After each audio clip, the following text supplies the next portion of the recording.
30 വർഷത്തെ പാരമ്പര്യമുള്ള TTM ഔഷധശാലയ്ക്ക് കീഴിൽ പ്രസവാനന്തര പരിചരണവുമായി TTM അസ്ലി മോംസ് ക്രാഡിൽ ഇനി പുല്ലങ്കോടും. TTM Asli moms cradle, Pullangode, Kalikavu. അരക്കോടിയിലേറെ രൂപ കേന്ദ്ര ഫണ്ട് അനുവദിച്ച് വർഷങ്ങൾ കഴിഞ്ഞു. ചോക്കാട് മഞ്ഞപ്പെട്ടി ഹെൽത്ത് സെന്റർ നിർമ്മാണം ഇഴഞ്ഞു നീങ്ങുന്നതിൽ പ്രതിഷേധിച്ച് നാട്ടുകാർ സ്ഥലത്ത് കൃഷിയിറക്കി. ചോക്കാട് പഞ്ചായത്ത് എഞ്ചിനീയറിംഗ് വിഭാഗവുമായിട്ടുള്ള തർക്കങ്ങളാണ് പ്രവൃത്തി ഇഴയാൻ കാരണമെന്ന് ആക്ഷേപമുയർന്നു.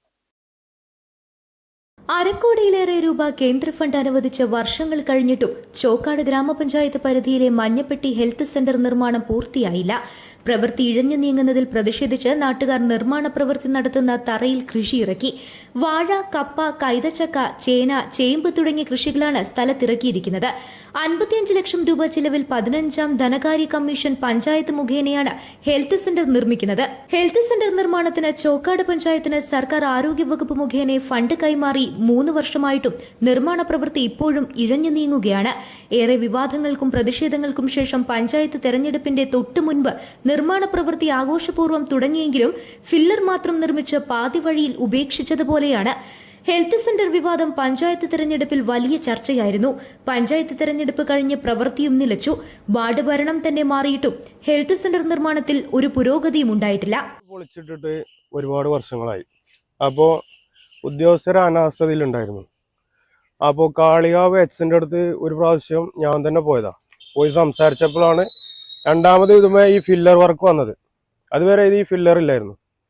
ഇത് വർക്ക് നടക്കാതെ പെൻഡിങ് ആയി കിടന്നുകൊണ്ട് ഇവിടെ ഇങ്ങനെ ഒരുപാട് കാലമായി കിടക്കണം. അപ്പോൾ ഇവിടെ എല്ലാവിധ സൗകര്യങ്ങളും ഉണ്ടായിട്ട് ഈ പ്രദേശത്തുള്ളവർക്ക് ഒരു ഹെൽത്ത് സെന്ററിന്റെ ഉപകാരം ഈ സ്ഥലം കൊണ്ട് നടക്കണില്ല. ഫണ്ട് പറയുന്നത് അവർ ഇതിന്മേ കൊട്ടേഷൻ എടുത്തു കൊടുത്ത് ഫണ്ട് കുറച്ച് വിളിച്ചത് കാരണം വർക്ക് പൂർത്തിയാക്കാനുള്ള ബുദ്ധിമുട്ടുണ്ടെന്നാണ് അവർ പറയുന്നത്. ഇപ്പോൾ കോൺട്രാക്ടറെ വിളിക്കുമ്പോഴും അതാ പറയുന്നത്. പക്ഷെ അവരത് വർക്ക് ചെയ്യണില്ല എന്ന് പറയണില്ല, വർക്ക് അവർ ചെയ്യും. പക്ഷെ എന്ന് ഇത് പൂർത്തിയാക്കാൻ പറ്റും എന്നുള്ളൊരു കാര്യത്തിൽ അവർക്ക് ഒരു ഉത്തരവാദിത്വത്തോടെയും പറയാൻ പറ്റണില്ല. ഇതിന്റെ കാരണത്താൽ പഞ്ചായത്തിൽ 3-4 പ്രാവശ്യം പോയി സംസാരിച്ചാണ് ഈ ഒരു വിഷയത്തിൽ മുൻ മെമ്പർ ഫണ്ടാണിത്. ഇപ്പൊ ഇവിടെ ഇലക്ഷൻ മാറി, മെമ്പർ മാറി. ഇപ്പോ മെമ്പർ നിലവിൽ CPM-ന്റെ മെമ്പറാണ്. ഈ ഫണ്ട് കൊണ്ടുവന്ന സമയത്ത് കോൺഗ്രസിന്റെ മെമ്പർ നീലാംബര സിറാജ് ആയിരുന്നു. പഞ്ചായത്തിലെ ഏറ്റവും പ്രധാനപ്പെട്ടതും നിരവധി ആളുകൾക്ക് ആശ്രയവുമായ ഹെൽത്ത് സെന്ററാണ് 2 വർഷമായി പൊളിച്ചിട്ടിരിക്കുന്നത്. 50% ഫണ്ട് 2023 ഓഗസ്റ്റിൽ നൽകി 3 വർഷത്തോളമായിട്ടും ഇപ്പോഴും പ്രവൃത്തി തുടങ്ങിയ സ്ഥലത്ത് തന്നെ 4 തൂണ് മാത്രം വാർത്തു നിൽക്കുകയാണ്. മറ്റ് പല പഞ്ചായത്തുകളും സബ് സെന്ററുകൾ നിർമ്മിച്ച് പ്രവർത്തനം തുടങ്ങിയപ്പോഴും ചോക്കാട് പഞ്ചായത്തിലെ മഞ്ഞപ്പെട്ടി വാർഡിലെ ഹെൽത്ത് സെന്റർ പ്രവൃത്തി തുടങ്ങിയ സ്ഥലത്ത് തന്നെ നിൽക്കുകയാണ്. ഹെൽത്ത് സെന്റർ കെട്ടിടത്തിന് ചുറ്റുമതിൽ ഉൾപ്പെടെയുള്ള അത്യാധുനിക സംവിധാനങ്ങളോട് കൂടിയാണ് നിർമ്മിക്കുക. 15ാം ധനകാര്യ കമ്മീഷൻ ഗ്രാന്റ് പ്രകാരം ഒരു സ്റ്റാഫിനെയും നിയമിച്ചിട്ടുണ്ട്. നിർമ്മാണ പ്രവൃത്തി നടത്താത്തതിനാൽ നാട്ടുകാരേറെ പ്രയാസത്തിലാണെന്നും അധികൃതർ വ്യക്തമായ മറുപടി പറയുന്നില്ല എന്നുമാണ് നാട്ടുകാരുടെ ആരോപണം. ഫണ്ട് ചിലവഴിക്കാതിരുന്നാൽ കേന്ദ്ര ധനകാര്യ കമ്മീഷൻ ഗ്രാന്റ് സംസ്ഥാനത്തിന് തന്നെ നഷ്ടമാകുമെന്നും ഇതോടൊപ്പം ഫണ്ട് നൽകിയ നിരവധി ആരോഗ്യ ഉപകേന്ദ്രങ്ങളുടെ പ്രവൃത്തികൾ ഇതിനോടകം പൂർത്തിയാക്കിയിട്ടുണ്ടെന്നും അധികൃതർ പറഞ്ഞു. 2 വർഷത്തിലേറെയായി വാടക കെട്ടിടത്തിലാണ് ഹെൽത്ത് സെന്റർ പ്രവർത്തിക്കുന്നത്.